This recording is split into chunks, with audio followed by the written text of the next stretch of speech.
Hello friends, tailoring tools మీద అయితే series చేస్తున్నానండి. నా దగ్గర ఎన్ని రకాల టూల్స్ ఉన్నాయో అవన్నీ మీతో చెప్తాను. నచ్చితే బయటైనా కొనుక్కోండి, లేదంటే కింద ప్రోడక్ట్లో ట్యాగ్ చేస్తాను. ఎక్కడైనా తీసుకోండి, మీ ఇష్టం. ఇది వచ్చేసి చిన్న ఎల్ స్కేల్ అండి. ఈ ఎల్ స్కేల్ ఎప్పుడైతే నేను కొన్నానో అప్పటి నుంచి అయితే నాకు ఆల్టరేషన్స్ అనేవి చాలా తక్కువ వచ్చినాయి. ఎందుకో తెలుసా? ఫస్ట్ ఇలా లైన్ వేసేదాన్ని. ఈ లైన్ వేయడం నిజంగా నాకు రాదండి, వంక టింకర్గానే వేస్తాను. సో తర్వాత ఎల్ స్కేల్ తీసుకున్నాను అనమాట. నేను ఇలాగే వీడియోస్లో చూసిన తర్వాత ఎల్ స్కేల్ అయితే బాగుంటుంది అని చెప్పారు చాలామంది. ఎల్ స్కేల్ తీసుకుని నా వైపుకి కరెక్ట్‌గా పెట్టేసుకోవాలి. నా వైపు కరెక్ట్‌గా పెట్టుకుంటే ఆటోమేటిక్‌గా రెండో స్కేల్ అనేది కరెక్ట్‌గా అయిపోతది. చూసారా? ఇలాగా. సో దీనివల్ల ఏంటంటే నాకు ఆల్టరేషన్ అవి చాలా తక్కువొచ్చింది. 2 ఇయర్స్ నుంచి వాడుతున్నాను. యాక్చువల్‌గా పెద్ద స్కేల్ తీసుకున్నాను. పెద్ద స్కేల్ అయితే అన్నిట్లికి వాడుకోవచ్చు కదా! డ్రెస్సులకైనా సరే, దేనికైనా సరే.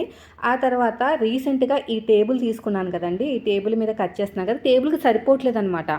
ఇంకా కొంచెం మిగిలిపోతుంది. నా వైపుకి లాగాననుకోండి టేపులు, అక్కడ గ్యాప్ వస్తుంది. అందుకని చెప్పేసి పెద్ద స్కేల్ తీసుకున్నాను. మీరు ఖచ్చితంగా తీసుకోండి. బాగా యూజ్ అవుతుంది.